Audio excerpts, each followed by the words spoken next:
చాలామంది skin care అంటే face wash, cream, soap మాత్రమే అనుకుంటారు. కానీ హెల్తీ హెయిర్ రావాలి అంటే ఒక్క ప్రోడక్టే సరిపోదు. అందుకే నేను నా కంటెంట్‌ని 4 ఐలాండ్‌గా డివైడ్ చేశాను. ఫస్ట్‌ది స్కిన్ కేర్ టిప్స్. మీ స్కిన్ హెల్తీ అండ్ గ్లోయింగ్‌గా ఉండడానికి సింపుల్ హ్యాబిట్స్. సెకండ్‌ది hair care tips.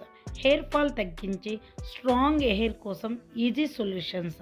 Third herbal ingredients. ఏ ఇంగ్రీడియంట్స్ ఏం చేస్తుంది, ఎవరికి సూట్ అవుతుంది. Fourth daily beauty habits. చిన్న చిన్న హ్యాబిట్స్ కానీ లాంగ్ టర్మ్ రిజల్ట్స్ ఇస్తాయి. ఈ 4 విషయాలు ఫాలో అయితే బ్యూటీ రొటీన్ ఈజీగా అవుతుంది, ఇంకా రిజల్ట్ కూడా బెటర్గా ఉంటాయి. మరిన్ని యూస్ఫుల్ టిప్స్ కోసం నా ఛానల్ను ఫాలో అవ్వండి. మీకు నెక్స్ట్ ఏ టాపిక్ మీద నేను వీడియో చేయాలో, స్కిన్ కేరా, హెయిర్ కేరా, హెర్బల్ ఇంగ్రీడియంట్సా లేదా డైలీ బ్యూటీ హ్యాబిట్సా, ఏది కావాలంటే కామెంట్ చేసి చెప్పండి. నేను అది